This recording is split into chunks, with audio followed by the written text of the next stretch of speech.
নমস্কাৰ স্বাগতম news 18 Assam north ইষ্টৰ এয়া হৈছে পোনপটীয়া সম্প্ৰচাৰ ষ্টুডিঅ'ত মই প্ৰাঞ্জল দ্বিতীয় দিনাও আধৰুৱা হৈ ৰ'ল জুবিন গাৰ্গৰ প্ৰাণ লোৱাৰ ঘটনাৰ চাৰ্জ ফ্ৰেমৰ শুনানি এতিয়া 30 মাৰ্চতহে অভিযুক্তৰ অধিবক্তাই আদালতত দৰ্শাব সকলো যুক্তি আসলে সত্ৰ ন্যায়াধীশৰ আদালতত দ্বিতীয় দিনৰ বাবে আজি সম্পন্ন হ'ল জুবিন গাৰ্গৰ এই প্ৰাণ লোৱা গোচৰত অভিযুক্তৰ চাৰ্জ ফ্ৰেম প্ৰক্ৰিয়াটো আৰু গোচৰটোৰ বৃহস্পতিবাৰে হোৱা শুনানিত আদালতত দাখিল কৰিছিল জুবিনৰ দুই পিএছও এফালে পৰেশ বৈশ্য নন্দেশ্বৰ বৰা শেখৰজ্যোতি গোস্বামী আনফালে আৰু সন্দীপন গাৰ্গৰ বিৰুদ্ধে থকা প্ৰাণ লোৱাৰ অভিযোগৰ আবেদন আৰু এই আবেদনৰ শুকুৰবাৰে শুনানি নহ'ল মানে আজি শুনানি নহ'ল ইয়াৰ পৰিৱৰ্তে আদালতত যুক্তি আধা যুক্তিহে দৰ্শালে অমৃতপ্ৰভা মহন্তৰ অধিবক্তাই অমৃতপ্ৰভাৰ মহন্তৰ অধিবক্তাই সকলোখিনি কথা সদৰি নকৰিলে ইতিমধ্যে গৰিমা শইকীয়াকাৰীকে কিছু ভাষ্য দিছে সেই ভাষ্য আমি আপোনালোকক শুনাম আৰু পৰৱৰ্তী যি 30 মাৰ্চ আছে সেই 30 মাৰ্চতহে হয়তো সকলো তেওঁলোকে তথ্য প্ৰমাণ বা নিজৰ ক'বলগীয়াখিনি ক'ব আটাইকেইজন অভিযুক্তৰ চাৰ্জ ফ্ৰেম কৰিবৰ বাবে আদালতে 30 মাৰ্চ পৰৱৰ্তী শুনানিৰ দিন ধাৰ্য কৰিছে এই খবৰটো আপোনালোকক দিয়াটো প্ৰয়োজন আছিল কাৰণ জুবিনৰ এই সমগ্ৰ ঘটনাৰ বাবে সমগ্ৰ অসমবাসী আসলে অসমবাসী বুলি ক'লে ভুল কোৱা হ'ব ভাৰতবৰ্ষৰ বিভিন্ন প্ৰান্তৰ লোক এতিয়াও উদ্গ্ৰীব হৈ পৰি আছে বা ৰৈ আছে ইতিমধ্যে ফাষ্ট ট্ৰেক আদালতত এই গোচৰটোৰ বিচাৰ প্ৰক্ৰিয়াৰ বাবে ৰাজ্য চৰকাৰে আবেদন কৰিছে আৰু ফাষ্ট ট্ৰেক কোৰ্টত গোটেই বিচাৰ প্ৰক্ৰিয়া হ'ব সেইটো আমি কামনা কৰিছোঁ আৰু অতি শীঘ্ৰে মানে ক্ষিপ্ৰগতি তদন্ত প্ৰক্ৰিয়া আগবাঢ়িব কিন্তু কেইমাহমানটো সময় লাগিবই স্বাভাৱিকতেই আমাৰ ভাৰতত কোৰ্টৰ প্ৰক্ৰিয়াবোৰ যেহেতু সকলো দিশ চালি জাৰি চোৱা হয় যাতে কোনো নিৰ্দোষী মানুহে শাস্তি নাপায় বা কোনো দোষী মানুহ যাতে সাৰি নাযায় এই দুটা পইণ্ট মূল পইণ্ট আমাৰ ভাৰতৰ আইন ব্যৱস্থাৰ যে কোনো দোষী ব্যক্তি সাৰি যাব নোৱাৰিব সেয়েহে প্ৰতিটো বিষয় চালি জাৰি চোৱা হ'ব আৰু কোনো নিৰ্দোষী মানুহ যাতে এনেই যিকোনো অপৰাধীৰ শাস্তি ভোগ কৰিবলগা যাতে নহয় মানে নিৰ্দোষী মানুহক নিৰ্দোষী হিচাপে যাতে পৰিগণিত কৰিব পাৰি আৰু দোষীক প্ৰকৃত দোষী হিচাপে যাতে পৰিগণিত কৰাব পাৰি তাৰ বাবে ভাৰতৰ আইন ব্যৱস্থা অলপ সময় লৈ আমি আশা কৰিছোঁ আইন ব্যৱস্থাই সকলো দিশ সুদৃঢ়ভাৱে চাব এতিয়া 30 মাৰ্চ পৰৱৰ্তী শুনানিৰ দিন সেই দিনটোত আধৰুৱা হৈ যোৱা যুক্তি সম্পূৰ্ণ কৰিব অভিযুক্তৰ অধিবক্তাই হয়তো পৰৱৰ্তী শুনানিৰ দিনৰ বা পূৰ্বে বা সেই দিনটোৰ আগে আগে ফাষ্ট ট্ৰেক কোৰ্টৰ কাম আৰম্ভ হোৱাৰ সম্ভাৱনা আছে 30 মাৰ্চত পৰৱৰ্তী শুনানিৰ দিন তাৰ আগে আগে হয়তো ফাষ্ট ট্ৰেক কোৰ্টৰ কাম আৰম্ভ হোৱাৰ সম্ভাৱনা প্ৰকাশ কৰা হৈছে মানে যদি সেয়া হয় তেন্তে জুবিন গাৰ্গৰ সংক্ৰান্তীয় সকলো গোচৰ হস্তান্তৰ হ'ব শৰ্মিলা ভূঞা ফাষ্ট ট্ৰেক কোৰ্টলৈ আৰু সেয়া হৈ উঠিলে নতুন পাব জুবিন গাৰ্গৰ প্ৰাণ লোৱাৰ ঘটনাটোৰ বিচাৰ প্ৰক্ৰিয়াই পুনৰ কৈছোঁ যদি সেয়া হয় তেন্তে জুবিন সংক্ৰান্তীয় সকলো গোচৰ যিটো ইতিমধ্যে ৰাজ্য চৰকাৰে ফাষ্ট ট্ৰেক কোৰ্টলৈ দিয়াৰ ব্যৱস্থা কৰিছে সেই সকলো গোচৰ 30 মাৰ্চৰ পূৰ্বে যদি হস্তান্তৰ হয় শৰ্মিলা ভূঞা ফাষ্ট ট্ৰেক কোৰ্টলৈ তেনেহ'লে এই সমগ্ৰ তদন্ত প্ৰক্ৰিয়া ক্ষিপ্ৰ হ'ব আৰু আমি প্ৰাণৰ শিল্পীগৰাকীৰ ন্যায়ৰ বাবে যি আমি প্ৰাৰ্থনা কৰি আছোঁ দাবী কৰি আছোঁ সেই ন্যায় অতি সোনকালে আহিব বুলি মাত্ৰ আমি আশা কৰিব পাৰোঁ আৰু আহক সেইটোৱে আমি দাবী কৰিছোঁ সেয়েহে আমি সংবাদ মাধ্যম হিচাপে ধাৰাবাহিকভাৱে বাতৰিবোৰ সম্প্ৰচাৰ কৰি আছোঁ আমাৰ দায়িত্ব হৈছে বাতৰি সম্প্ৰচাৰ কৰা আৰু আমাৰ দায়িত্ব আমি সুচাৰুৰূপে এইকাৰণে পালন কৰিবলৈ চেষ্টা কৰিছোঁ যাতে প্ৰকৃত দোষীসকল সাৰি যাব নোৱাৰে যাৰ অৱহেলাৰ ফলত আমাৰ প্ৰাণৰ শিল্পীগৰাকীৰ মৃত্যু হ'ল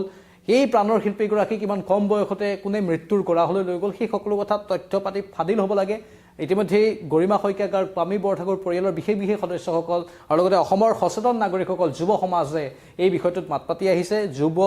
জ্যেষ্ঠ সকলোৱে এই বিষয়টোত মাত পাতি আহিছে আৰু সকলোৱে তীক্ষ্ণ দৃষ্টি ৰাখিছে বিষয়টোৰ ওপৰত সেয়েহে কোনো সাৰি যাব নোৱাৰিব পানী নখৰকা ব্যৱস্থা ইতিমধ্যে গ্ৰহণ কৰা হৈছে আৰু সেই পানী নখৰকা ব্যৱস্থাৰ মাজেৰে মই ৰাজ্যৰ কথা কৈছোঁ ৰাজ্যে ইতিমধ্যে পানী নখৰকা ব্যৱস্থা বা পদক্ষেপ হাতত লৈছে আৰু সেই পানী নখৰকা ব্যৱস্থাৰ ফলত হয়তো আমাৰ প্ৰাণৰ শিল্পীগৰাকীয়ে ন্যায় পাব অসমবাসীয়ে ন্যায় পাব এতিয়া গৰিমা শইকীয়া গাৰ্গ আৰু অধিবক্তাই কি ক'লে আমি মন্তব্যটো শুনাই ল'ব বিচাৰিছোঁ তেওঁলোকৰ মন্তব্য শুনক তেওঁলোকেও 30 মাৰ্চৰ বাবে অপেক্ষা কৰি আছে যেতিয়া সকলো চাৰ্জ ফ্ৰেমৰ শুনানি হ'ব 30 মাৰ্চৰ দিনটোত এতিয়া আধৰুৱা হৈ আছে সেই আধৰুৱা দিনটোৰ সকলো কাম 30 মাৰ্চত সম্পূৰ্ণ হ'ব আমি ভাষ্যখিনি শুনাই লৈছোঁ গৰিমা শইকীয়া গাৰ্গ আৰু অধিবক্তাই কি ক'লে এবাৰ শুনক আৰু অমৃতপ্ৰভাৰ লয়াৰে ডিফেন্স লয়াৰে আধাখিনি কৰিব পাৰিলে আজি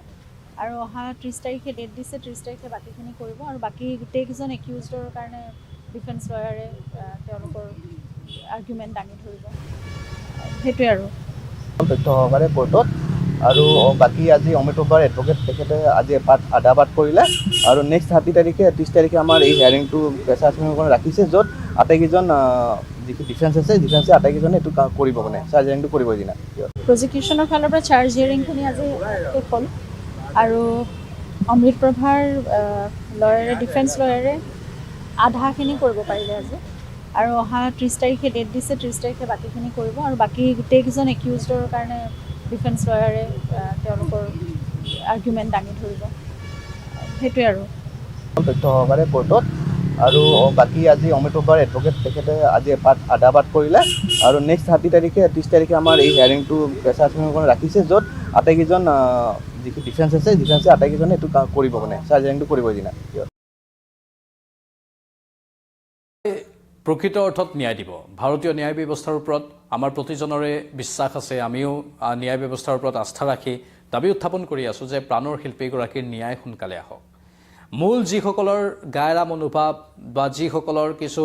অৱহেলা বা যিসকলে পৰিকল্পিত ৰূপত আমাৰ প্ৰাণৰ শিল্পীগৰাকীৰ প্ৰাণ ল'বলৈ চেষ্টা কৰিছিল সেইসকলৰ শাস্তি হওক প্ৰাণৰ শিল্পীগৰাকী স্বাভাৱিকতে পৰিকল্পিত ৰূপতেই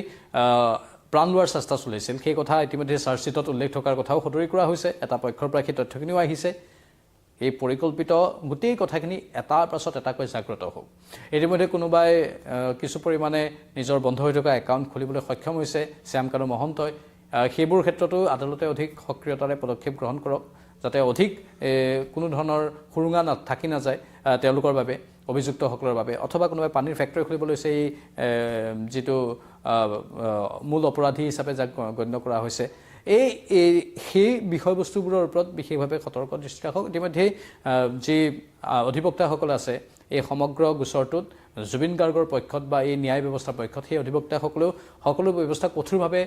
প্ৰয়োগ কৰক অধিক তথ্য পাতি যোগান ধৰক আদালতত আৰু সেই তথ্য পাতিবোৰৰ ভিত্তিতেই